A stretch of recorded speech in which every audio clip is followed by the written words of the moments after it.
Look at your screen. What you're witnessing right now is not just a market correction, it is a total systemic slaughter. The headlines are screaming. The mainstream financial press has already written the obituary for silver, claiming the store of value narrative is dead and buried. In the last few months, we have watched silver collapse by a staggering 50% from its recent highs. For the retail investor who bought into the hype at the top, this feels like the end of the world. The panic is palpable, the forums are silent, and the weak hands are being shaken out of the tree with violent force. But while the retail crowd flees in terror, the big money, the institutional titans and the bullion banks, is watching this carnage with a very different set of eyes. Today, we have to ask the most critical question in the commodities market. Did the silver bubble just pop?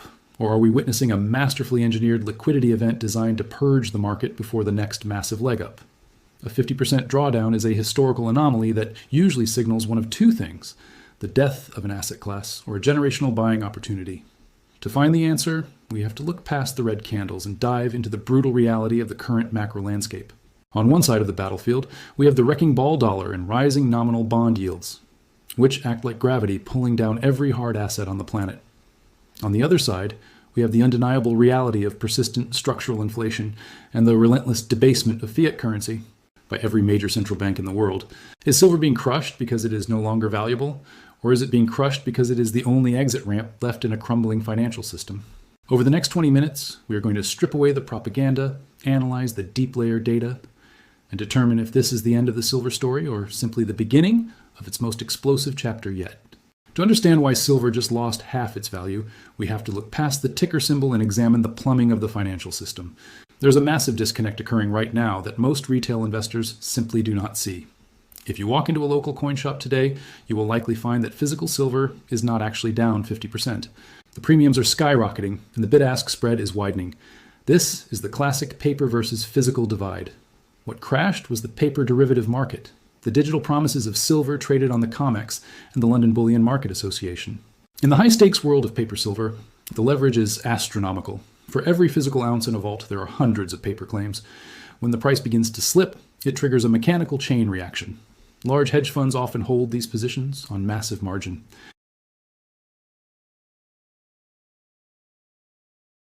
When a trader gets a margin call, they have two choices: post more cash or sell the position.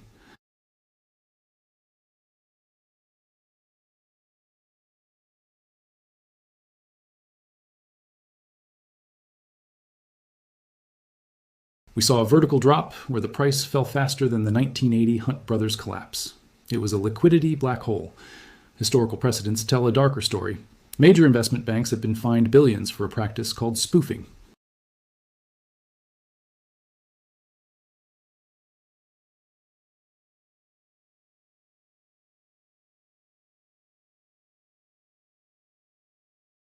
Bullion banks like JP Morgan often carry massive short positions.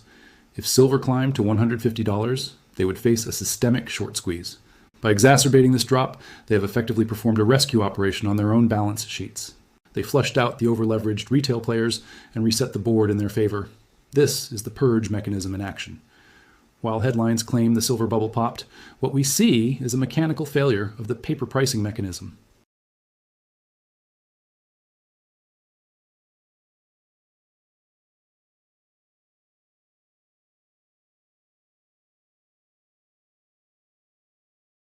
Silver is a tiny market. A single large institution dumping paper contracts can send the price into a tailspin.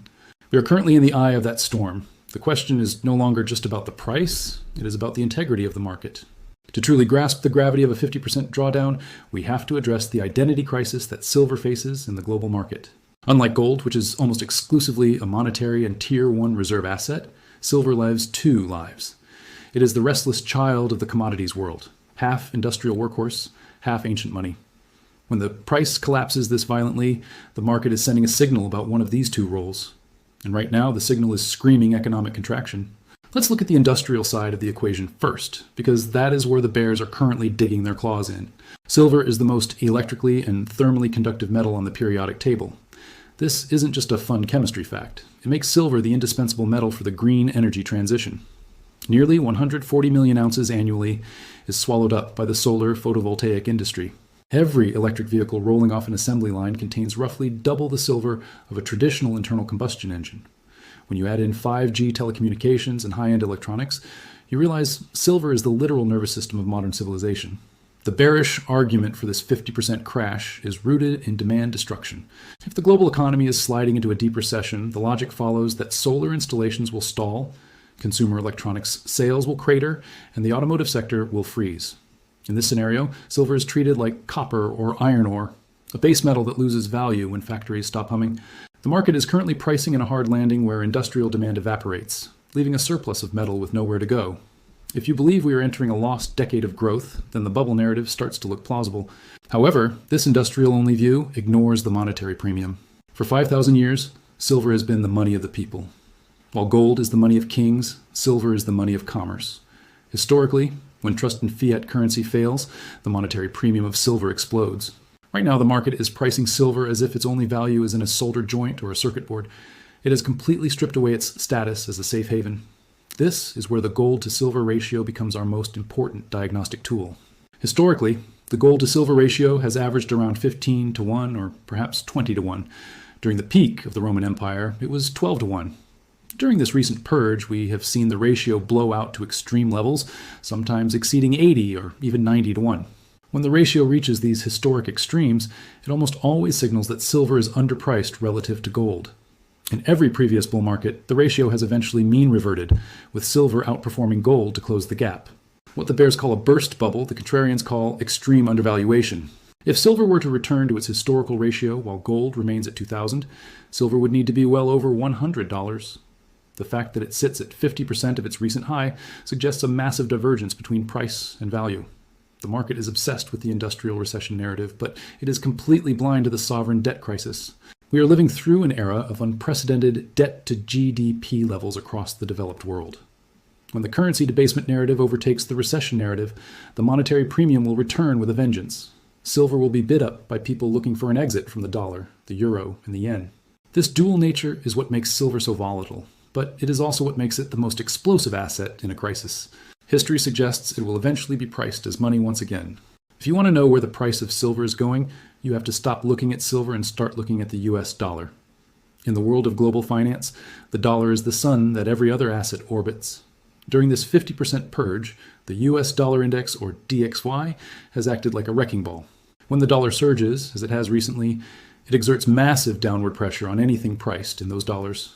We are currently witnessing a dollar shortage in the global euro-dollar system. Because most international debt is denominated in greenbacks, when liquidity dries up, institutions are forced to sell their most liquid assets. They sell silver and gold just to get their hands on the dollars they need to service their debts. This is the hidden plumbing of the Great Purge. It is not that silver has become less valuable. It is that the dollar has become temporarily expensive due to a scarcity of liquidity. But the dollar isn't the only force at play. We have to look at the real yield on U.S. Treasuries. For years, investors were told that precious metals were a bad investment because they pay no interest. When nominal yields on the 10-year Treasury climb toward 4.5%, the opportunity cost of holding silver appears to go up. To find the true value of silver, you must calculate the real yield, which is the nominal interest rate minus the rate of inflation. If true structural inflation is running at 6 or 7%, your real yield is actually negative. In this environment, silver isn't just a commodity. It is a hedge against the slow-motion bankruptcy of the sovereign state. The market, however, is suffering from a recession scare, which has led traders to believe that inflation will magically disappear.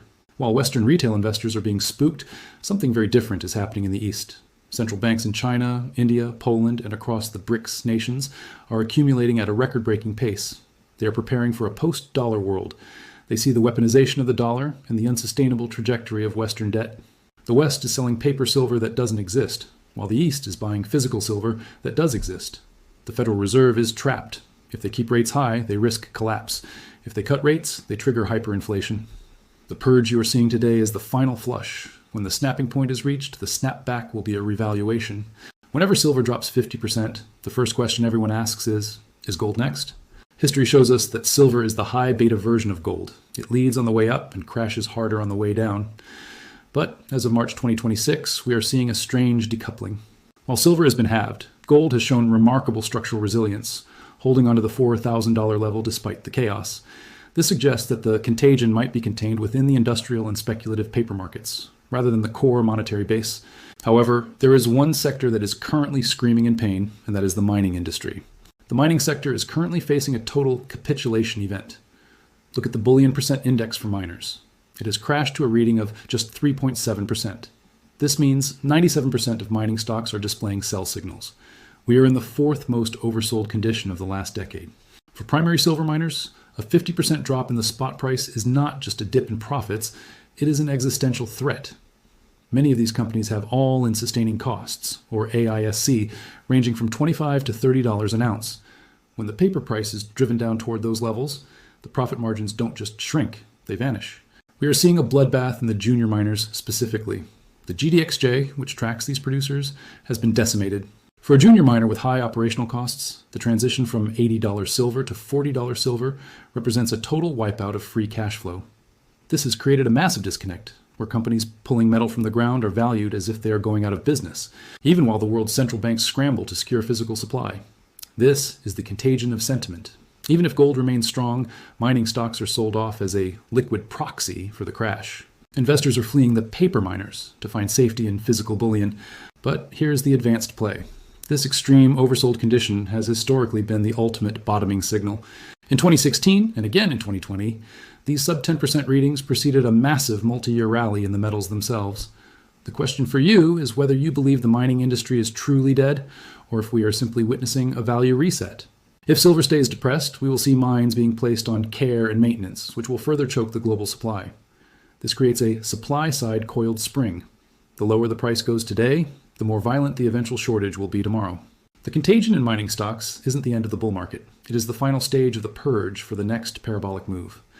We have reached the moment of truth. Is the 50% drop in silver the final pop of a speculative bubble? Or is it the ultimate generational bottom? To answer this, we have to step back from the intraday noise and look at the long-term logarithmic chart of silver over the last 50 years. What we see is not a dying asset, but a coiled spring that has been compressed by decades of paper manipulation and currency debasement. Every time silver has experienced a great purge of this magnitude, whether in 2008 or 2020, it has been followed by a vertical parabolic recovery that caught the entire world by surprise. The data we have analyzed today points to a singular conclusion. We are not in a bubble, we are in a liquidity trap. The paper price of silver is being liquidated to save a failing bond market and a desperate banking system. But you cannot print physical silver. You cannot digitize the conductiveness required for a solar panel or the store of value. While the screen says silver is down 50%, the reality of supply and demand says the world is running out of the metal. For the disciplined investor, this is the time for a strategic framework. If you are chasing green candles and using high leverage on a trading app, you are the weak hand the bullion banks are trying to flush. But if you are holding physical assets outside the banking system, or if you are dollar cost averaging into depressed mining stocks, you are positioned on the right side of a massive wealth transfer. The bubble isn't in silver. The bubble is in the quadrillions of dollars of unsecured debt and unbacked fiat currencies. As we close out this deep dive into the great precious metals purge of 2026, remember, the storm occurs right before the clouds break. The volatility we are seeing is a feature of the system, not a bug. It is designed to make you sell your real wealth for disappearing paper. Don't let the algorithms win.